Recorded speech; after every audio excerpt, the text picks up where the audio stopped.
है तो कहने को young India, but geriatric population काफी ज्यादा है और मोस्टली ऑर्थोपेडिशियंस की अगर ओपीडी देखोगे तो 40 to 50% कवरेज जीरियाट्रिक पॉपुलेशन की होती है, कई बार ज्यादा भी। सबसे common complaint low back pain होती है और नी पेन। मैं हमेशा लोगों को पहले बोलता हूँ कि आप डॉक्टर से जाएं, मिलें, समझें कि क्या प्रॉब्लम है, कैसे सॉल्व होगी और उसमें किस चीज की रिक्वायरमेंट है। अब बाहर की ऑर्थोपेडिक्स और इंडिया की ऑर्थोपेडिक्स में थोड़ा डिफरेंस है क्योंकि पेशेंट प्रोफाइल चेंज हो जाती है हमारे यहाँ और बाहर। हमारी बोन्स और उनकी बोन्स डिफरेंट है। कुछ बीमारियां हैं जो बाहर मिलती हैं, हमारे यहाँ मिलती ही नहीं। उन्हीं चीजों को कंपाइल करके बुक्स लिखी हैं और उसमें अपनी रिसर्च भी डाली है। स्पेशली ऑर्थोपेडिक्स एक ऐसी ब्रांच है जिसमें अभी तक सिर्फ बाहर के ऑथर्स ने ही बुक लिखी थी। हड्डी के अंदर ऐसा सिस्ट बन जाती है जिससे हड्डी फूलने लगती है, तो करना यह पड़ता था कि हड्डी को काट के उसमें एक बड़ी सी जगह बना के पूरा ट्यूमर निकालते थे और उसको फिर दूसरी हड्डी से भर देते थे, उससे इसकी हीलिंग होती थी। फाइनली हमने इस पे एक बहुत लंबी स्टडी की और इसमें पाया गया कि बिल्कुल ये इंजेक्शन इसमें भी कारगर है और इनफैक्ट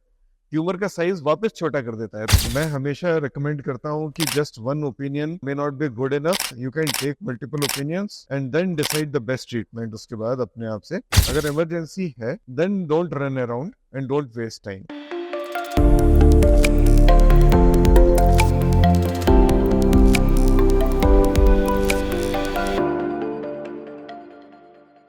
नमस्कार, मैं ऋत्विक महाजन आपका स्वागत करता हूँ towards health, sponsored by Shri Mata Vaishno Devi Narayana super speciality hospital and Nimbark organics में। टूवर्ड्स हेल्थ के आज के सेशन में हमारे साथ जुड़ने जा रहे हैं डॉक्टर मनीष, जो कि एक सीनियर कंसल्टेंट ऑर्थोपेडिशियन है। डॉक्टर साहब से हम जानेंगे उनकी एकेडमिक कॉन्ट्रीब्यूशंस के बारे में, क्योंकि वो एक प्रोमिनेंट ऑथर भी है, और इसके अलावा ऑर्थोपेडिक सर्जिकल इंडस्ट्री में क्या नए इनोवेशंस आ रहे हैं। तो डॉक्टर साहब, आपका स्वागत है हमारे शो में। जैसा कि आप पेशेंट्स को ट्रीट करते हैं, what is the major complaint आजकल जो पेशेंट करता है एक ऑर्थोपेडिशियन के पास आकर के? है तो कहने को young India, but geriatric population काफी ज्यादा है और मोस्टली ऑर्थोपेडिशियंस की अगर ओपीडी देखोगे तो 40 to 50% कवरेज जीरियाट्रिक पॉपुलेशन की होती है, कई बार ज्यादा भी 80% तक भी चले जाता है। अब जीरियाट्रिक पॉपुलेशन में सबसे common complaint low back pain होती है और नी पेन्स, ये दो सबसे कॉमन कंप्लेंट है। इसके अलावा वोल बैक पेन यानी पूरा स्पाइन, कमर, पूरा पीठ में दर्द, वो थर्ड मोस्ट कॉमन कंप्लेंट आ जाती है। इनके अलावा जो आते हैं फिर वो inflammatory arthritis, other arthritis related disorders होते हैं, जैसे रोमेटॉइड आर्थराइटिस के हुए तो joint pain and swelling, multiple joint pains, specially small joints of hand, feet, इनकी इन्वॉल्वमेंट होती है। फोर्थ नंबर पे आप डाल सकते हो जिसमें जॉइंट पेन या बैक पेन के साथ रिलेटेड नर्व की प्रॉब्लम्स भी हैं, जैसे आप शियाटिका या फिर अपर लिम्ब रेडिकुलोपैथी उनको कह सकते हैं। और लास्ट में आती है degenerative spine problems, the spine with age जो डिजनरेट हो रहा होता है, और उसके बाद में पीडियाट्रिक प्रॉब्लम्स जिसमें हाथ पैरों का टेढ़ा होना या फिर कोई लिम्ब डिसऑर्डर जो बचपन से ही हो। ये चीजें इसी ऑर्डर में यूजुअली हम लोग अपनी ओपीडीज में देखते हैं और मैनेज करते हैं। नारायणा सुपर स्पेशलिटी हॉस्पिटल में एक ऑर्थोपेडिक्स के पास कब जाना चाहिए? क्या शुरुआती सिम्टम्स वो देख के एक ऑर्थोपेडिक्स को अप्रोच करें? बिल्कुल, ये एक बहुत बड़ी असमंजस की स्थिति होती है जब मरीज आता है और बाद में समझ नहीं पाता कि मेरे को किधर जाना है। जब ऑर्थोपेडिशियन भी बैठा हुआ है, न्यूरोसर्जन भी बैठा हुआ है, न्यूरोलॉजिस्ट भी बैठा हुआ है और एक फिजिशियन या रोमेटोलॉजिस्ट भी बैठा हुआ है कि किधर दिखाना है उसको। जो कोर ऑर्थोपेडिक्स में कवर होती हैं चीजें वो हैं स्पेसिफिकली जॉइंट रिलेटेड प्रॉब्लम्स, जैसे नी का पेन, हिप जॉइंट का pain, shoulder pain, elbow pain, या फिर कुछ कॉम्बिनेशन ऑफ सिम्टम्स, मतलब शोल्डर पेन के साथ नी पेन है या हैंड पेन के साथ नी पेन है या लोअर बैक पेन है। इनके अलावा कई सारी ऐसी प्रॉब्लम्स हैं जो मल्टी स्पेशलिटी कवर होती हैं, उसमें ऑर्थोपेडिक्स का रोल सिर्फ फिजिकल एस्पेक्ट में ज्यादा होता है। फॉर एग्जांपल गर्दन का पेन हो रहा है लेकिन खिंचाव भी हो रहा है, आपको सर से दर्द निकलता है, सर में भी दर्द होता है पीछे के हिस्से में, फिर कंधों में जाता है, या स्पाइन में, अपर बैक स्पाइन में पेन होता है, दोनों कंधों में चले जाता है या हाथ में चले जाता है। इन चीजों में यूजुअली न्यूरोलॉजिकल कवरेज ज्यादा होती है, इसमें ऑर्थोपेडिक्स की इतनी प्रॉब्लम नहीं होती। कई सारी चीजें एज रिलेटेड भी हैं, जैसे अगर बैक पेन आपको किसी ओल्ड एज में हो रहा हो तो फिर मोर और लेस ऑर्थोपेडिशियन का है कवरेज, थोड़ा बहुत उसमें एंडोक्राइनोलॉजिस्ट का भी रोल आता है। बट अगर वही बैक पेन सिर्फ अपर बैक पेन है किसी फीमेल में हो रहा हो, प्लस उसमें स्लीप डिस्टर्बेंसेस है, नर्व रिलेटेड पेन हाथों में भी आ रहा है, तो फिर वो न्यूरोलॉजिकल कवरेज में चले जाता है। तो डायरेक्टली तो पेशेंट नहीं समझ पाता। हर ट्रॉमा, इस सिंगल जॉइंट पेन्स, ये तो ऑर्थोपेडिक्स के परव्यू में ही आते हैं। जब मल्टीपल जॉइंट पेन्स हो या फिर नर्व के साथ रिलेटेड सिम्टम्स हो, उस केस में मल्टीपल स्पेशलिटीज इन्वॉल्व हो जाती हैं। कई बार ऑर्थोपेडिशियन खुद ही अपना इवेल्युएट करके इलाज दे सकता है, लेकिन अदर टाइम्स जो ज़्यादा ज़रूरी मैं समझता हूँ कि स्पेसिफिक स्पेशलिटी को रेफरल देके उनसे इलाज करवा लेना ज़्यादा जेन्युइन एस्पेक्ट है, बजाय कि आप खुद ही उसमें इलाज करें। जब ऑर्थोपेडिशियन का रोल अगर नहीं है तो उसमें फिर मैं कोशिश करता हूँ कि उनको स्पेशलिस्ट ट्रीटमेंट के लिए भेज। जी डॉक्टर साहब। डॉक्टर साहब, आपने बात की कि युवा जनता बहुत ज़्यादा पीड़ित हो रही है इन प्रॉब्लम से, जैसे कि lower back pain, spine pain. क्या रीज़न है ये प्रॉब्लम्स हमारी युवा जनता में बढ़ने का, और कैसे इससे बचा जा सकता है? युवा जनता में दो चीज़ें सबसे कॉमनली मिलती हैं, एक तो ये जो आपने बोली, और दूसरी होती है स्पोर्ट्स इंजरीज। आजकल स्पोर्ट्स भी है, अभी क्रिकेट का फैशन चल रहा है, तो cricket, football, judo, in sports की लिगामेंट इंजरीज होती रहती हैं, वो भी है। जो आपने बताया ये बहुत ही इम्पोर्टेंट पेंडेमिक है जो अब स्प्रेड हो रहा है, जो मोर और लेस डिजिटल मीडिया के यूज से बढ़ रहा है। तो इसे कई लोग डिजिटल सिंड्रोम भी कहते हैं, डिजिटल मीडिया सिंड्रोम भी कहते हैं, या टेलीफोन सिंड्रोम, स्मार्टफोन सिंड्रोम भी बोलते हैं। इसमें होता यह है कि आप काफी देर, आपको खुद भी नहीं पता होता आप कितना ज्यादा स्क्रीन पे फोकस्ड होते हैं, अपने फोन की स्क्रीन पे।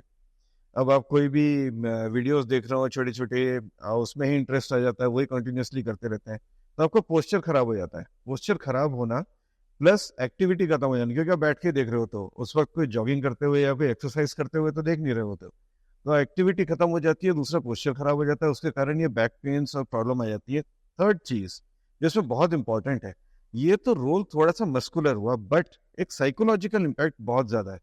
इन्हीं चीजों का न्यूरोलॉजिकल इम्पैक्ट काफी ज्यादा है, जो इन चीजों को बहुत ज्यादा बढ़ा देता है और डिस्टॉर्ट कर देता है सिम्टोमेटोलॉजी को। लोगों को सिर्फ गर्दन का दर्द नहीं हो रहा होता, लोगों को खिंचाव महसूस हो रहा होता है, नींद आना कम हो जाती है, और अजीब से नसों के दर्द हो रहे होते हैं, गांठें सी बनने लगती हैं, ट्रिगर पॉइंट्स ऐसे पेन शुरू हो जाते हैं। तो ये बीमारी टिपिकली ऑर्थोपेडिक्स की होने की बजाय एक नया स्पेक्ट्रम सा बन गया है, जिसमें ऑर्थो न्यूरो इन्वॉल्वमेंट दोनों ही चीजें होती हैं। इसीलिए इन पेशेंट्स का कमांड मैनेजमेंट बहुत जरूरी है। इसमें ऑर्थोपेडिशियन का रोल मेनली उनकी एक्टिविटी लाइफस्टाइल चेंज करने के लिए फिजियोथेरेपी, एक्सरसाइजेज वो सब बताते हैं, और जो अदर इम्पॉर्टेंट एस्पेक्ट है जिसमें न्यूरोलॉजिकल इन्वॉल्वमेंट हो रहा है, उसके लिए न्यूरोलॉजिकल कंसल्टेशन या उनकी मेडिसिन काफी जरूरी होती है। जी डॉक्टर साहब। डॉक्टर साहब, जैसे कि कोई पेशेंट, आपने बात की शाटिका के पेन की, जो कि एक बहुत कॉमन डिसऑर्डर है आजकल के यूथ में खासकर, तो कैसे डिफरेंशिएट कर सकते हैं हम कि एक ये नॉर्मल पेन है जो कि लोअर लेग में हो रही है, या शाटिका की पेन है, और क्या किस तरह का डायग्नोस्टिक टेस्टिंग इन्वॉल्व रहता है इस पेन को आइडेंटिफाई करने में? जो शियाटिका का पेन होता है, उसका सबसे कॉमन कंफ्यूजिंग एस्पेक्ट होता है वेरिकोज वेन रिलेटेड पेन और आर्टीरियल यानी वैस्कुलर पेन। अगर वेरिकोज रिलेटेड पेन है तो चलते चलते स्टार्टिंग में कुछ नहीं होगा, लेकिन धीरे धीरे आपको पैर अपना भारी सा लगने लगेगा, उठने में प्रॉब्लम होगी उसमें, और कुछ समय के बाद एक्सक्रूशिएटिंग पेन होगा। ये पेन्स रात में भी बढ़ सकते हैं, जिसमें और आपको संग में फूली हुई नसें भी नजर आएंगी। अगर आर्टीरियल पेन है, बर्जर्स डिसीज जिसे कहते हैं कई बार, जो स्मोकर्स में काफी कॉमन है, उसमें भी सेम चीज होती है, बट लोकेशन एक तो डिफरेंट होती है। दूसरा, आपको दर्द के थ्रू आप चल नहीं सकते बिल्कुल भी, आपको वेट करना पड़ता है। आप अगर खड़े भी रहेंगे थोड़ी देर तो भी आप इम्प्रूव हो जाएंगे, लेकिन अगर शियाटिका का पेन है तो उसमें यूजुअली आपको बैठना पड़ जाएगा, खड़े रह के वो ठीक नहीं होता है।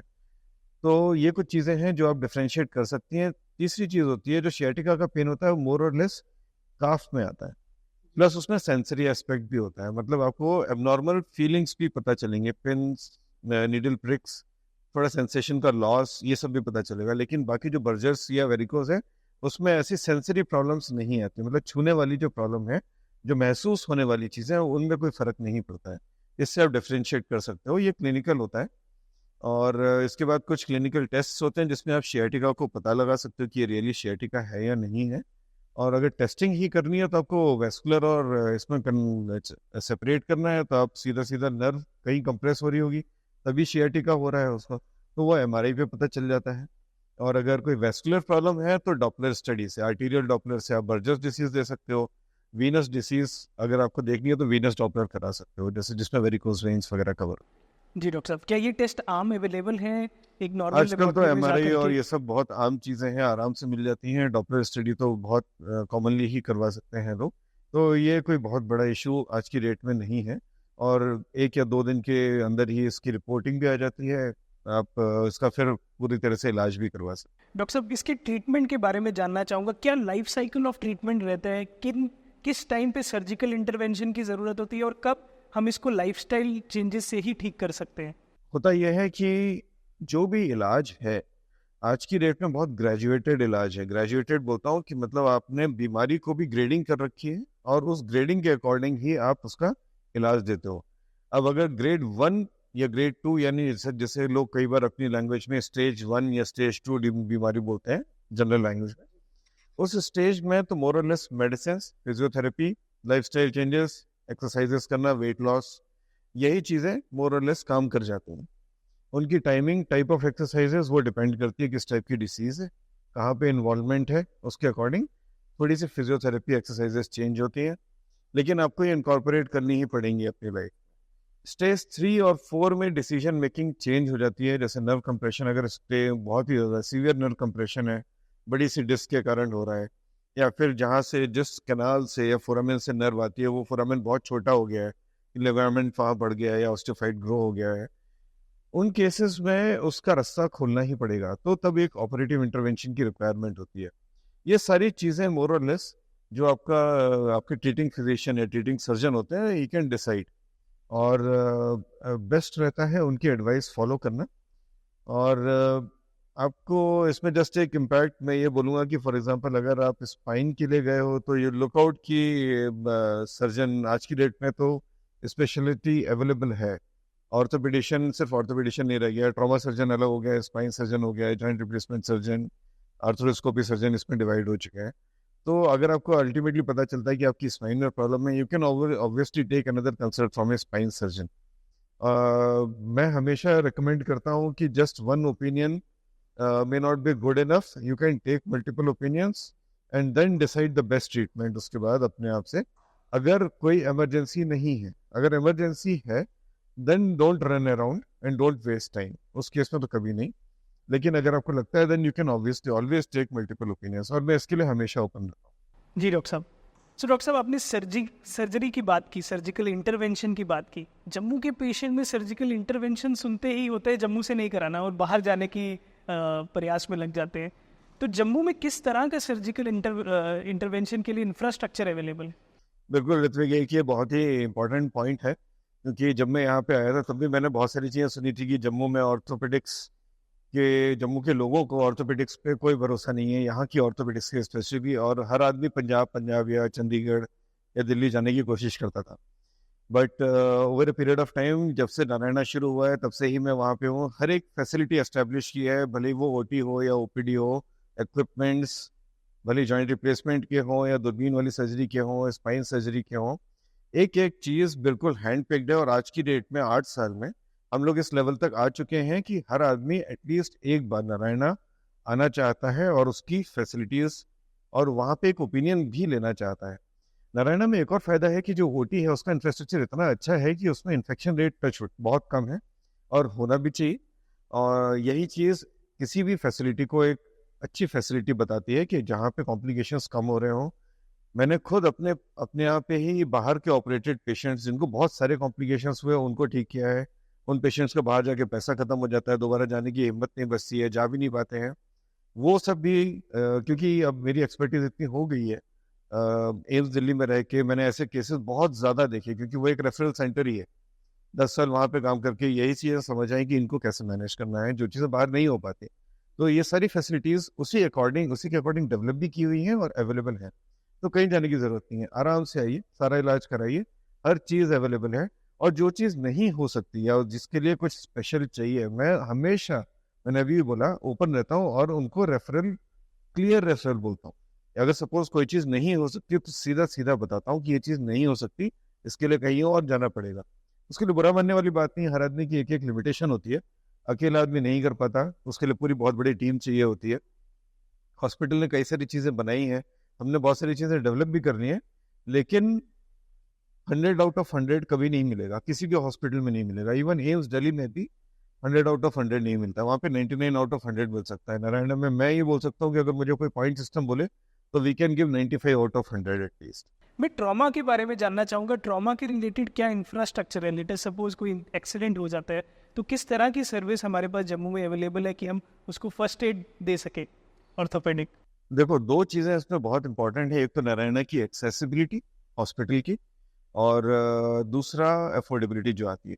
तो मोर और लेस सारी ट्रॉमा, अगर pure single speciality involving trauma है तो वो तो आयुष्मान में कवर होती है आराम से। आयुष्मान में मोर और लेस सारी सर्जरीज ट्रॉमा की कवर हो जाती हैं। दूसरा है रीचेबिलिटी। नारायणा थोड़ा सा दूर पड़ता है लोगों को, लेकिन उसके लिए हॉस्पिटल ने स्पेशल फैसिलिटी दी हुई है कि you can just call Narayana के हेल्पलाइन नंबर्स पे, एक एम्बुलेंस यहीं पे है, तो एम्बुलेंस आपको पिक करके हॉस्पिटल ड्रॉप कर देगी। तो इन दोनों चीज़ों को मिला के बहुत अच्छे से ये चीज़ कवर हो जाती है। ट्रॉमा कैसी भी हो, आपके पास पंजाब जाने की ज़रूरत नहीं है, वहाँ जाने में टाइम लगेगा, नारायणा पहुँचने में 40 मिनट या 1 घंटा लगेगा। पंजाब जाने में बहुत ज़्यादा टाइम लगेगा, उतने में हो सकता है आदमी की जान भी जोखिम में आ जाए। तो ये भी प्रॉब्लम खत्म हो जाती है, क्योंकि हमारी खुद की एम्बुलेंस है, वो यहाँ से पहुँचा देती है। तो रीचेबिलिटी को काफ़ी कुछ कवर अप करने की कोशिश की गई है और हुआ भी है, लोग इसको यूज़ भी करते हैं। एंड ऑब्वियसली जब वहाँ पे पेशेंट आ जाता है तो फैसिलिटीज तो सेम है, ओटी सेम है, इंस्ट्रूमेंट्स भी सेम है, जो चीज़ आयुष्मान से मिलती है उसमें यूज़ करते हैं और आयुष्मान के अकॉर्डिंग उसे फ्री में ही यूजुअली सर्जरी हो जाती जी डॉक्टर साहब, यूजुअली हमने देखा है कि पेशेंट की सर्जरी होती है, वो थोड़ी देर मोबिलिटी को गेन करता है और उसके बाद कंप्लेन करने लगता है पेन्स के लिए। तो पोस्ट सर्जरी क्या क्या चीज़ों का ध्यान रखना चाहिए एक पेशेंट को, और उसमें कम्युनिकेशन और फॉलोअप का कितना बड़ा रोल रहता है? सर्जरी जैसे ट्रॉमा की है जिसमें हड्डी जोड़ी जाती है, उसमें आपको वेट करना पड़ता है जब तक हड्डी जोड़ ना जाए। उस वक्त तक आप फिजियोथेरेपी करा के थोड़ा मूवमेंट तो कर ही सकते हो, वो होता है। लेकिन पूरा मूवमेंट या पूरा वेट डालना या एक तरह से पूरा ही काम करना है, जैसे हाथ से आपको जग उठाना है या बहुत बड़ा वेट उठाना है, उसके लिए थोड़ा तो वेट करना पड़ेगा जब तक आपकी हड्डी पूरी तरह जुड़ नहीं जाती। पैरों में चलना है, पैरों की कोई अगर हड्डी टूटी है उसमें अगर हमें वेट डालना है तो उसके लिए भी तब तक वेट करना पड़ेगा जब तक हम लोग की वो बोन उस स्ट्रेंथ को गेन रीगेन ना कर ले कि वो पूरा वेट बियर कर पाए। इस बीच में फिजियोथेरेपी का एक बहुत इंपॉर्टेंट एस्पेक्ट होता है। यूजुअली हम लोग क्या करते हैं कि जब सर्जरी हो जाती है तभी फिजियोथेरेपिस्ट वो हमारे साथ हमेशा लगे रहते हैं और बहुत ही डेडिकेटेड तरीके से पेशेंट्स को ये फिजियोथेरेपी एक्सरसाइजेस सिखाते हैं। फिर पेशेंट डिस्चार्ज होने के बाद उनके पास वो एडवाइस रहती है, एक तो वो भी फॉलो कर सकते हैं, अपनी भी एडवाइस ले सकते हैं अलग से। चाहे चीज़ों के लिए नारायण हमेशा ओपन रहा है, मैं भी ओपन रहा हूँ, आप जहाँ से चाहें जैसी फिजियोथेरेपी कराना चाहें वो करवा सकते हैं। मोबिलिटी बना के रखनी है, डॉक्टर्स की यूजुअली इंस्ट्रक्शंस रहते ही हैं, तो इतने कॉम्प्लिकेशंस नहीं आते। कुछ चीज़ें हैं जैसे अगर ओल्ड एज बहुत ज़्यादा ही एज है, बोन्स उस क्वालिटी की हैं ही नहीं जो इम्प्लांट ठीक से पकड़ पा रही हैं, आप प्लेट डालो या फिर उसमें नील डालो, उस केस में थोड़ा सा रेस्ट का पीरियड बढ़ जाता है, तब ये कॉम्प्लिकेशंस होने के चांसेस बढ़ जाते हैं कि आपका कोई जॉइंट स्टिफ हो जाए या ना चल पाए। अदरवाइज ओवरऑल ऐसी प्रॉब्लम्स आजकल बहुत कम है क्योंकि कम्युनिकेशन काफ़ी इफेक्टिव है। डॉक्टर साहब, आपने बहुत टाइम दिया इस इंडस्ट्री को, एंड आपने देखा होगा कि क्या technological innovations during the time जब आप पहले सर्जरी किया करते थे और आज कितना टेक्नोलॉजिकल इनोवेशन आया है, जैसे कि रोबोटिक सर्जरी बहुत सुनने में आ रहा है। तो थोड़ा सर्जिकल इनोवेशंस के बारे में हमें बताइए और किस तरह की एक्सेसिबिलिटी इनोवेशंस की हमें जम्मू कश्मीर में है। बिल्कुल, सबसे पहली बात तो यह है कि अगर रोबोटिक्स है, आज की डेट में रोबोटिक्स मेनली जॉइंट रिप्लेसमेंट में ही है। थोड़ा सा ये कंपोनेंट स्पाइन सर्जरी में आया है उसका, लेकिन अगर आप रोबोटिक्स की बात कर ही रहे हो इसका मतलब दिमाग में और जहन में जॉइंट रिप्लेसमेंट सर्जरी हमारे थी ही। सबसे पहली चीज़ तो आप ये ध्यान दें, और ये हर आदमी के लिए है, ये सोशल मीडिया आज की डेट में बहुत ही भ्रमित करने वाला एक साधन है, और उसमें मेजॉरिटी चीज़ें किसी को बुरा लगे तो भी ठीक है, लेकिन मेजॉरिटी चीज़ें गलत और झूठ ही आती। आपको नॉलेज फिल्टर करना बहुत ज़रूरी है कि उसमें रियली क्या है। इसके लिए मैं हमेशा लोगों को पहले बोलता हूँ कि आप डॉक्टर से जाएं, मिलें, समझें कि क्या प्रॉब्लम है, कैसे सॉल्व होगी और उसमें किस चीज़ की रिक्वायरमेंट है। फॉर एग्जांपल, अगर जॉइंट में आर्थराइटिस है, अल्टीमेटली उसमें सर्जरी होनी ही है, तो क्या रोबोटिक्स की रियल रिक्वायरमेंट है या नहीं है। रोबोटिक्स की जो रिक्वायरमेंट है वो इस तरीके से डेवलप हुई थी, उसको अगर हम समझें कि नी रिप्लेसमेंट सर्जरी बहुत ही प्रिसीजन सर्जरी मानी जाती थी और उसको करने का एक ही बेस्ट स्टैंडर्ड तरीका समझा जाता था अभी तक। तो इस चीज़ को समझना ये ज़रूरी है कि जिस चीज़ को इतना प्रिसीजन 3 डिग्री का मेजरमेंट, 6 डिग्रीज का मेजरमेंट, इस इतने प्रिसाइज मेजरमेंट्स अगर चाहिए तो ऑब्वियसली आपके पास टूल भी उतना इंपॉर्टेंट होना चाहिए जो इन स्मॉल डिग्रीज को मेजर कर सके। तो लोगों ने सोचा कि एक ऐसा रोबोट ले लेते हैं, ऐसी एक डिवाइस ले लेते हैं जो एकदम प्रिसीजन कट्स देगा, तो एरर के चांसेस बहुत ही कम हो जाएंगे। बिल्कुल ठीक है, इसके लिए रोबोट आया। प्रॉब्लम आई उसको 3D स्पेस में ओरिएंट करने की, तो शुरू में काफ़ी चैलेंजेस आए और रोबोट इतना नहीं चल पाया। और अब रोबोट में इम्प्रूवमेंट बहुत आ रहे हैं, मल्टीपल चैनल्स उसमें यूज़ करे जाते हैं, सीटी स्कैन वगैरह से पहले से भी कुछ असेसमेंट करते हैं, ड्यूरिंग सर्जरी असेसमेंट होते हैं। एक प्रॉब्लम उसमें यह आती है, इससे थोड़ी सर्जरी लंदन हो जाती है, लंबी हो जाती है। लंबी सर्जरी के कुछ कॉम्प्लिकेशंस होते हैं कि इन्फेक्शन रेट थोड़ा बढ़ सकता है। दूसरा, रोबोट्स में थोड़ी पिन्स यूज होती हैं बोन में, तो उससे सेकेंडरी फ्रैक्चर होने के चांसेस बहुत ज़्यादा हो जाते हैं। तीसरी एक प्रॉब्लम आती है उसमें कि ऑपरेटर डिपेंडेंट बहुत है, अल्टीमेटली सर्जन को ही सर्जरी करनी है, तो जो फाइनल प्लान है वो सर्जन ही बनाता है। इट इज़ नॉट कि रोबोट आता है और एक आदमी की तरह खड़ा होकर वो सर्जरी कर रहा होता है, ऐसा कुछ नहीं है। रोबोट से सिर्फ प्रिसीजन कट्स लिए जाते हैं, बाकी जो मेजोरिटी सर्जरी का पार्ट है वो सारा सर्जन को ही करना होता है। तो रोबोट का रोल बहुत छोटा हो गया है। लास्ट चीज अब ये आई है कि which I will always call the joker in the pack. पहले ये था कि आप नी रिप्लेसमेंट सर्जरी सिर्फ एक ही स्टैंडर्ड तरीके से कर सकते, अब उसके 6 से 7 अलग अलग रूप आ गए। तो अगर आप इतने तरीकों से कर सकते हो तो एक ऐसे बहुत ही ज्यादा प्रिसाइज इंस्ट्रूमेंट की जरूरत अब नहीं है, क्योंकि जो 7 तरीके हैं उनमें भी 2 कंपोनेंट्स होते हैं, मतलब एक तरह से 14 मान लीजिए कंपोनेंट्स, उसके मल्टीपल मिक्स एंड मैचेस हैं। लास्ट चीज ये है कि रोबोट की अभी प्रूवन एफिकेसी बहुत ज्यादा नहीं है। तो एक तो उसको काम बहुत छोटा सा करना है कि सिर्फ कट्स लेने हैं, बाकी सर्जरी सर्जन को ही करनी है। दूसरा, सर्जरी करने के कई सारे तरीके हो गए हैं, तो बेसिकली सर्जरी अब सर्जन डिपेंडेंट ही हो गई है, रोबोट डिपेंडेंट नहीं है। ये रीजन है कि अभी रोबोट कई सारे लोग as a marketing tool use ज्यादा हो जाता है, और कुछ लोग उसका रियल यूज कर पाते हैं, जो लोग अपने आप को इवॉल्व करने की कोशिश कर रहे हैं और ज़्यादा सीखने की कोशिश कर रहे हैं, और जिनका एक एक्सपीरियंस थोड़ा सा कम है, उनके लिए बहुत ही अच्छी ट्रेनिंग टूल बहुत अच्छा है वो। बट पेशेंट को पर से कितना डेफिनेट बेनिफिट होता है वो इतना रोबोट से भी डिफाइंड नहीं है, इसलिए अभी तक नारायणा ने रोबोट परचेज नहीं किया है। जी डॉक्टर साहब, क्या रोबोटिक सर्जरी और एक मैनुअल सर्जरी में रिकवरी टाइम सेम रहता है पेशेंट का, और किस तरह की कॉम्प्लिकेशन पोस्ट रोबोटिक सर्जरी या पोस्ट मैनुअल सर्जरी आ सकती है? वही हम लोग जो अभी बात कर रहे थे, रोबोटिक सर्जरी में क्योंकि सर्जिकल टाइम थोड़ा सा बढ़ जाता है, तो ब्लड लॉस के चांसेस थोड़े से ज़्यादा हो सकते हैं। ऑल्दो अब स्टडीज जैसे आ रही हैं, वैसे वो लोग बोल रहे हैं कि अब जैसे लोग सीख भी जा रहे हैं रोबोट जल्दी से यूज़ करना, तो सर्जिकल टाइम में बहुत ज़्यादा गैप नहीं है, वो स्लोली वो कम होता जा रहा है। लेकिन ये एक बहुत कॉमन प्रॉब्लम है रोबोट के साथ। देखो, ये जो ऑस्टियोआर्थराइटिस है यूजुअली ओल्ड एज में ही डेवलप होती है, ओल्ड एज में बोन्स ऑलरेडी वीक हो जाती हैं। रोबोट यूज़ करने के लिए आपको 2-2 होल्स बोन में करने पड़ते हैं, तो सेकेंडरी फ्रैक्चर, जिसे हम पेरी प्रोस्थेटिक फ्रैक्चर बोलते हैं, उसके चांसेस बहुत ज़्यादा बढ़ जाते हैं। तो वो एक एडेड और यूनिक कॉम्प्लिकेशन है, रोबोटिक सर्जरी का ही वो मोस्टली यूनिक कॉम्प्लिकेशन है। वो एक डिसएडवांटेज है उस सर्जरी का। पेशेंट रिकवरी टाइम मैंने तो सेम ही देखा, मैंने बहुत ज़्यादा डिफरेंस नहीं देखा। मैंने रोबोटिक भी ट्राई किया हुआ है और ये भी किया हुआ है, इसमें मैंने बहुत ज़्यादा डिफरेंस नहीं देखा, बिकॉज ये सर्जरी तभी करवानी चाहिए जब पेशेंट की एक्सपेक्टेशंस डॉक्टर की जो रिकमेंडेशंस हैं उनसे मैच हो जाए। अगर आप कई बार डॉक्टर होता है अपने आपको भगवान और सब कुछ, और अगले दिन दौड़ लोगे और पहाड़ चढ़ जाओगे, ये सब चीज़ें अगर आप बता के ये सर्जरी कर रहे हो या करा रहे हो कि मेरा हाथ भगवान का है, इसमें कोई नुकसान हो ही नहीं सकता, ये सब चीज़ें गलत होती हैं। इन चीज़ों में तो नॉर्मली एक्सपेक्टेशन रोबोटिक सर्जरी की भी खराब रहेगी। तो पेशेंट जब वो चीज़ अचीव नहीं कर पाता, तो बिकॉज वो चीज़ें मिली नहीं होती है, तो नेगेटिव ही चले जाता है, साइकोलॉजिकली नेगेटिव हो जाता है। तो अगर ये सर्जरी आप एक्सपेक्टेशंस के साथ मैच करके समझ के कर रहे हो, तो उसके हिसाब से आप फिजियोथेरेपी भी करते हो, उतनी एक्सरसाइजेज स्ट्रेंथनिंग सब कुछ कर रहे होते हो, उतना मन लगा के काम करते हो, उससे बहुत ही अच्छा आउटकम आता है। तो मैनुअल सर्जरी वर्सेस रोबोटिक्स, अभी तक कोई क्लियर कट एडवांटेज नहीं आया है, ऑल्दो पोर्टेंटेड है, और आगे भी जैसे जैसे और इवॉल्व हो रही है, रोबोट्स के आने से ये सर्जरी बहुत जल्दी इवॉल्व हो रही है। कई सारे तरीके, न्यू मेथड्स निकल रहे हैं। जैसे मैंने बताया, पहले एक ही तरीका था करने का, अब 7 अलग अलग तरीके हैं, 7 में भी 14 टाइम्स, मतलब आपको 14 अलग अलग एस्पेक्ट्स से करने के। तो एवोल्यूशन बहुत ज्यादा हो रहा है सर्जरी का, लोगों की अंडरस्टैंडिंग बहुत बढ़ रही है।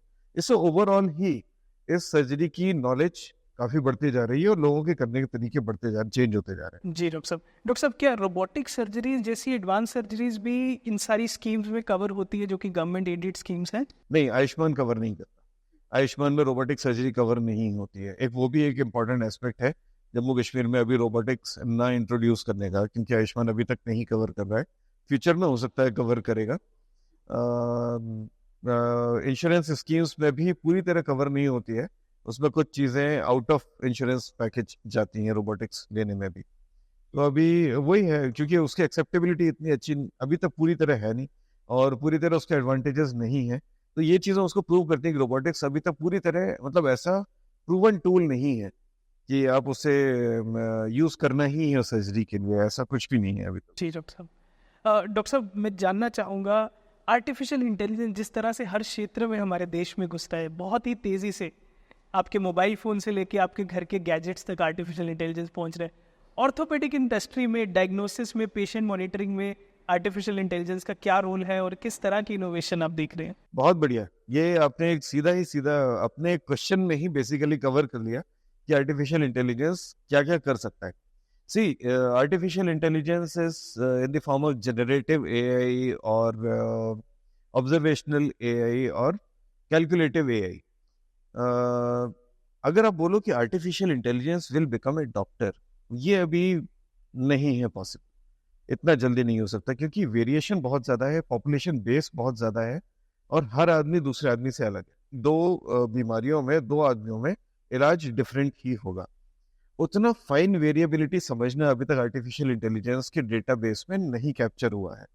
तो जब वो कैप्चर नहीं हुआ है तो अभी तक प्रोसेस नहीं हुआ है, उसका आउटपुट नहीं आ पाया।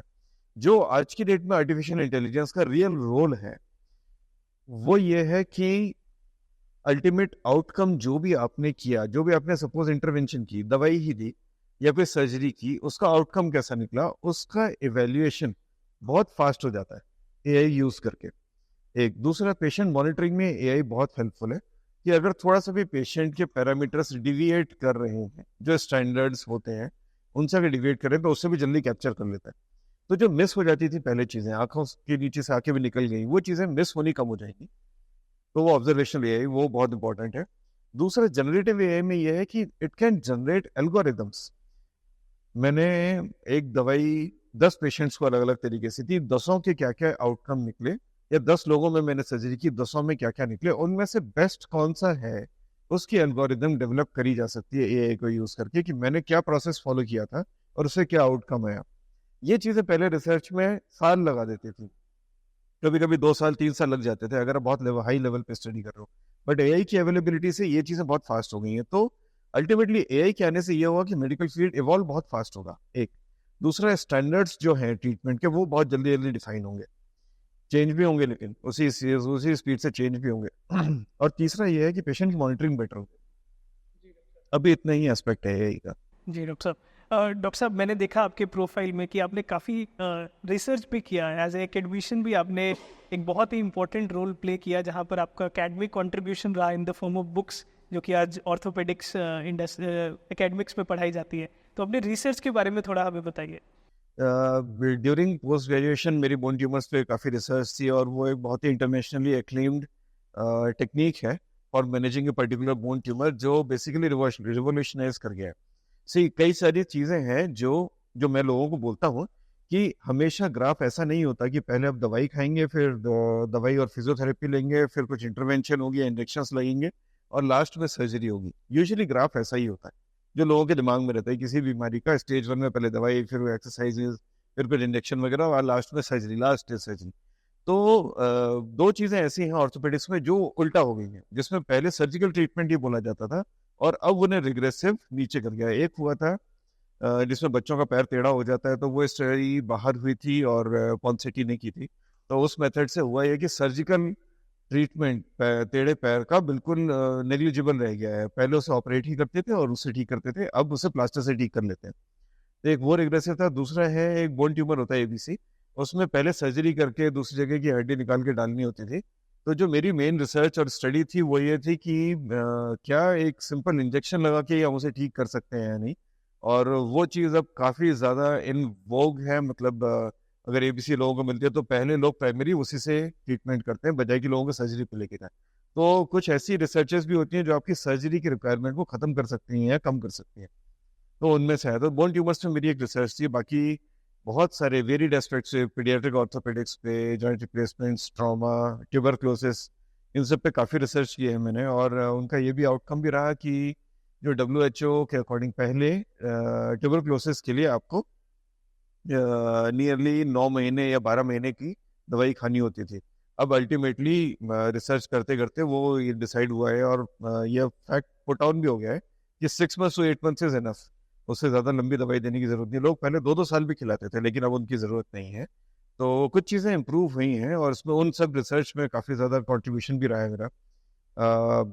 अल्टीमेटली ये रहा कि इतना करने के बाद अब पढ़ाना भी है, नए लोगों को, नई जनरेशन को सिखाना भी है। तो मेरी आउटरीच क्लिनिकल प्रैक्टिस के कारण काफ़ी लिमिटेड है। आपको अपना हॉस्पिटल भी देखना है, यहाँ भी पेशेंट्स देखने हैं, तो आप हर जगह जाके पढ़ा नहीं सकते। और अभी तक यहाँ मेडिकल कॉलेज भी नहीं था, तो मैं डायरेक्टली इंटरेक्ट नहीं कर सकता था।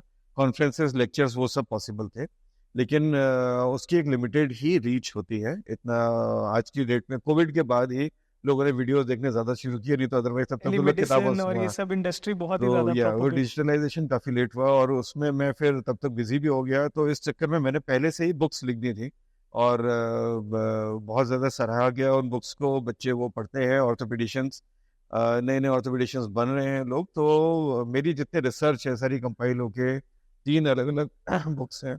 स्पेशली ऑर्थोपेडिक्स एक ऐसी ब्रांच है जिसमें अभी तक सिर्फ बाहर के ऑथर्स ने ही बुक लिखी थी। अब बाहर की ऑर्थोपेडिक्स और इंडिया की ऑर्थोपेडिक्स में थोड़ा डिफरेंस है, क्योंकि पेशेंट प्रोफाइल चेंज हो जाती है हमारे यहाँ और बाहर। हमारी बोन्स और उनकी बोन्स डिफरेंट है। कुछ बीमारियां हैं जो बाहर मिलती हैं, हमारे यहाँ मिलती ही नहीं। जैसे प्राइमरी ऑस्टियोआर्थराइटिस, मतलब प्राइमरीली ही जॉइंट खराब हो जाना, वो हिप जॉइंट में वहाँ बहुत कॉमन है। यहाँ इंडिया में, हमारे यहाँ नी जॉइंट में बहुत कॉमन है, क्योंकि हमारे यहाँ स्वेटिंग वगैरह ज़्यादा होती है। तो कई सारी चीज़ें ऐसी हैं जिसके लिए आपको एक इंडियन ऑथर की बुक की बहुत ज़रूरत है। और उन्हीं चीज़ों को कंपाइल करके बुक्स लिखी हैं, और उसमें अपनी रिसर्च भी डाली है। तो hopefully it will help. Doctor साहब, आपके रिसर्च के एक्सपीरियंस को सुनते एक बहुत ही इंटरेस्टिंग चीज़ पकड़ में आई। आपने बताया कि बोन ट्यूमर को महज एक इंजेक्शन लगा के फर्स्ट लेवल ट्रीटमेंट किया जा सकता है। थोड़ा उस ट्रीटमेंट के बारे में अगर आप हमारे दर्शकों को बताते। ये जो स्पेशल बोन ट्यूमर था, इसको ABC कहते हैं। नॉट दैट ABCDEFG वैसा वाला नहीं। ABC is aneurysmal bone cyst. तो हड्डी के अंदर ऐसा सिस्ट बन जाती है जिससे हड्डी फूलने लगती है।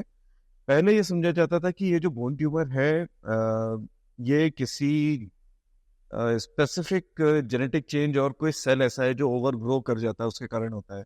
तो करना ये पड़ता था कि हड्डी को काट के उसमें एक बड़ी सी जगह बना के और पूरा ट्यूमर निकालते थे, और उसको फिर दूसरी हड्डी से भर देते थे। उससे इसकी हीलिंग होती थी। बट एक तो सर्जिकल कॉम्प्लिकेशंस, इन्फेक्शन, और जब ये ट्यूमर यूजुअली बच्चों में होता है जिसमें हड्डी ग्रो कर रही होती है, तो जो ग्रोथ प्लेट होती है उसके पास ही ये ट्यूमर होता है। तो कई बार वो डैमेज हो जाती थी, तो हड्डी की ग्रोथ रुक जाती थी, तो अल्टीमेटली हड्डी छोटी रह जाती थी। फिर बाद में पता चला कि एक्चुअली हड्डी के अंदर जो नली है, उस नली में प्रॉब्लम होती है, और वो नली से ये ट्यूमर, ये सिस्ट डेवलप होती है। तो जो मेरे थीसिस गाइड थे और एक रेडियोलॉजिस्ट भी थी, उन्होंने ये असेस किया कि जब हम ऐसे वैस्कुलर मालफॉर्मेशंस को कुछ इंजेक्शन से ट्रीट कर सकते हैं, तो क्या हम हड्डी में भी ये काम कर सकते हैं। उसके बेसिस पे पहले पायलट प्रोजेक्ट हुआ था, और इसमें वो बड़ा सक्सेसफुल हुआ। तो फिर फाइनली हमने इस पे एक बहुत लंबी स्टडी की, और इसमें पाया गया कि बिल्कुल ये इंजेक्शन इसमें भी कारगर है, और इनफैक्ट ट्यूमर का साइज वापस छोटा कर देता है। तो इससे सर्जिकल कॉम्प्लिकेशंस भी अवॉइड की जा सकती हैं। हड्डी का छोटा रह जाना या इन्फेक्शन होना, ये सारी चीज़ें अवॉइड कर सकते हैं। तो ऐसे रिग्रेसिव ट्रीटमेंट्स में, मतलब लोग कहेंगे कि रिग्रेशन है, बट एक्चुअली ये एडवांसमेंट है बहुत ज़्यादा। कोई भी चीज़ पहले आपको चिट्ठी लिखनी पड़ती थी, तब आपकी चिट्ठी जाती थी और फिर उसका जवाब आता था। अब आप सिर्फ बटन से दबा के बात कर लेते हो, तो कम टाइम में ही और कम एफर्ट में ही काम कर लेते हो। तो ऐसा ही कुछ इसमें हुआ है कि आपको इतना बड़ा सर्जरी और वो सब एडमिशन की जरूरत नहीं है, ये OPD बेसिस पे कर सकते हो। तो क्या ये इंजेक्शन आम आदमी के लिए बहुत इजीली, बहुत आसानी से, बहुत ही आसानी से मिल जाता है। 10-12 रुपए का इंजेक्शन होता है, कोई ऐसा महंगा इंजेक्शन भी नहीं है। बहुत ही सस्ता इंजेक्शन है, कुछ भी नहीं, OPD के बेसिस पे हो जाता है। 3-4-5 इंजेक्शन, कभी कभी बहुत ही बड़ा अगर ट्यूमर है तो 7-8 इंजेक्शन लग सकते हैं, नहीं तो बहुत ही आसानी से इसका ट्यूमर का इलाज आजकल किया जा सकता है। जी डॉक्टर साहब, सर्जरी की बात की, मैं पोस्ट सर्जरी रिकवरी फेज में जहाँ पर पेन किलर्स का सेवन किया जाता है, और पेन किलर से का सेवन करते करते एक हैबिट फॉर्मिंग और एक एडिक्शन की तरफ एक पेशेंट जाने लगता है, उसके बारे में थोड़ा जानना चाहूँगा कि कैसे आप पेशेंट को काउंसिल करते हैं और कितना बड़ा रोल रहता है एक डॉक्टर का पेशेंट को उससे एडॉप्शन से छुड़ाने में। बिल्कुल ऋत्विक, आपने और आप जैसे लोगों ने काफ़ी इसकी अवेयरनेस पहले से दी हुई है कि पेन किलर्स आर हार्मफुल। तो लोग आजकल इसके लिए अवेयर हो चुके हैं। मेरा ये मानना है कि पेन किलर सिर्फ दो ही चीज़ों में रिक्वायर्ड होता है, या तो कभी हड्डी टूट जाए किसी की, या फिर कोई ऑपरेशन वगैरह हो उसके बाद ज़रूरत पड़े। इसके अलावा लोग क्रॉनिक डिसीजेस जैसे बैक पेन हुआ या जॉइंट पेन्स हुआ, उनके लिए तो पेन किलर नहीं ही लेने चाहिए। इवन आजकल सिर दर्द के लिए भी डॉक्टर साहब ओवर द काउंटर जाके लोग पेन लोग ले किलर। लेते हैं, यस। वो जबकि सिंपल पैरासीटामोल जैसी दवाइयों से भी ठीक हो सकता है, और माइग्रेन का दर्द अलग दवाइयों से ठीक होता है। मगर ये चीज समझने वाली है कि अगर आप ऐसी बीमारी के लिए पेन किलर ले रहे हो, जैसे घुटने का दर्द हो रहा है, घुटने का जोड़ खराब है या कमर दर्द हो रहा है, आप अगर बीमारी को नहीं ठीक करोगे तो पेन किलर तो आपको सिर्फ टेम्परेरी रिलीफ ही देगा। और अगर वो बीमारी जैसे घुटने खराब हो चुके हैं, घिस ही गए हैं, तो आप कब तक पेन किलर खाओगे, क्योंकि वो बीमारी अपने आप तो ठीक होने वाली नहीं है। पेन किलर का सेवन अगर एक यूनिक टाइम तक नहीं किया जाए, मैं यूनिक टाइम इसलिए बोल रहा हूँ क्योंकि जितने सॉल्ट्स हैं अलग अलग, सबका एक पर्टिकुलर टाइम है जिसके बाद बॉडी पे बहुत ज़्यादा कॉम्प्लिकेटिंग साइड इफेक्ट्स होते हैं, जैसे किडनी खराब हो जाना, लिवर खराब हो जाना, खून का पतला हो जाना, इवन लंग्स पे भी इफेक्ट आता है उनका। तो पेन किलर एक रेस्ट्रिक्टिव दवाई है, ये ऐसी दवाई है जिसको बहुत ही स्पेशल सिचुएशन में ही यूज़ करना चाहिए। सिवियर पेन हो, जब तक सर्जरी नहीं हो जाती, हड्डी टूट गई है, तो तब तक के लिए पेन किलर यूज़ करें, या सर्जरी के बाद 1-2 दिन या 3 दिन के लिए जब बहुत ज़्यादा पेन हो रहा हो उसके लिए यूज़ करना चाहिए। अब कुछ ऐसे पेन किलर्स हैं जिनमें लोग कहते हैं जैसे किडनी नहीं खराब होती, लेकिन उन पेन किलर से, जैसा तुमने बताया, हैबिट फॉर्मिंग पेन किलर्स होते हैं वो, उनको आप लेते रहेंगे तो वो मोर और लेस लोगों को उसकी लत पड़ जाती है, आदत ही पड़ जाती है, वो फिर लेते ही रहते हैं उन चीज़ों को। ये चीज़ें बिल्कुल नहीं करनी चाहिए। आप एक डॉक्टर की रिकमेंडेशन पर ही पेन किलर यूज़ करो, और जितने टाइम ड्यूरेशन के लिए वो बोलते हैं उतनी ही देर के लिए यूज़ करो। बिकॉज अगर डॉक्टर को पता है उसने इतनी देर के लिए दी है, उसमें अगर कोई कॉम्प्लिकेशन होता भी है तो भी डॉक्टर को पता रहेगा कि उसको कैसे मैनेज किया जा सकता है, क्योंकि ये सब जो भी प्रेस्क्रिप्शन होती है ना, वो आगे फ्यूचर इवेंट्स को पहले से ही सोच के लिखी जाती है। तो हमेशा पेन किलर जैसी डेंजरस दवाई को लेने से पहले एक एक्सपर्ट एडवाइस जरूर लें। जी डॉक्टर साहब, आई होप ये इनपुट हमारे दर्शकों के लिए बहुत ही फायदेमंद रही होगी, और ओवर द काउंटर जाके पेन किलर लेने से पहले वो अपने डॉक्टर को ज़रूर कंसल्ट करेंगे। तो डॉक्टर साहब, मेरा अगला सवाल उन लोगों के लिए जो अपना करियर एज ए ऑर्थोपेडिशियन बनाना चाहते हैं, किस तरह के नए एवेन्यूज़ अवेलेबल है और कैसे उनको इस क्षेत्र में आगे बढ़ने की तैयारी करनी चाहिए? ऑर्थोपेडिक्स एक फील्ड था जिसे हम पहले कहते थे ग्रोइंग फील्ड है। अब ये मैं बोलता हूँ ये लैटरली एक्सपेंडिंग फील्ड है। ऑर्थोपेडिशियन बनने के बाद अब लोग ब्रांचेस में डिवाइड हो जाते हैं, जैसे knee surgeon, hip surgeon, arthroscopy surgeon जो सिर्फ दूरबीन से इलाज करते हैं, स्पाइन सर्जन, पीडियाट्रिक ऑर्थोपेडिक जो सिर्फ बच्चों के ही जोड़ों के या हड्डियों का इलाज करते हैं, उन चीज़ों में, या ट्यूमर सर्जन, आजकल इन चीज़ों में डिवाइड हो रहा है ऑर्थोपेडिक्स। तो आप एक बेसिक ऑर्थोपेडिशियन बनने के बाद ज़रूर ही ऐसा कोई स्पेशलाइजेशन करें, बिकॉज इससे आपकी भी कैपेबिलिटीज बढ़ती हैं, प्लस जो आप डिलीवर कर सकते हो उसमें एक यूनिकनेस आ सकती है। जैसे आप स्पोर्ट्स सर्जन अगर आप बन गए, स्पोर्ट्स ऑर्थोपेडिक्स एक अलग ही स्पोर्ट्स मेडिसिन में आप चले जाते हो, तो स्पेशली आजकल तो खेलों का बहुत चलन है, day in and day out cricket, football, लोग इनमें बहुत ज़्यादा आगे जाते हैं। उसकी रिलेटेड स्पेशलिटीज़ इंडिया में बहुत कम थी। उन चीज़ों में जाना, या जॉइंट रिप्लेसमेंट में जाना, आर्थ्रोस्कोपी सर्जन बनना, इन चीज़ों पे ज़्यादा फोकस है और देना भी चाहिए। तो सिर्फ ऑर्थोपेडिक्स करके नहीं बैठना है, आज की डेट में रिक्वायरमेंट है, और this is the need of our कि you have to do something special apart from just being an orthopaedician. जी डॉक्टर साहब, डॉक्टर साहब, हमारे दर्शकों के लिए कोई मैसेज आप देना चाहेंगे कि वो ऑर्थोपेडिक सर्जरी से दूर रहे, उसके लिए उनको क्या, किन चीज़ों का ध्यान रखना ज़रूरी है? मेजॉरिटी जो क्रॉनिक बीमारियां होती हैं, जो लंबे समय चलती हैं और जो लोगों को कई सालों में परेशान करती हैं, उनमें कॉमनली जोड़ों का दर्द होता है और कमर दर्द होता है।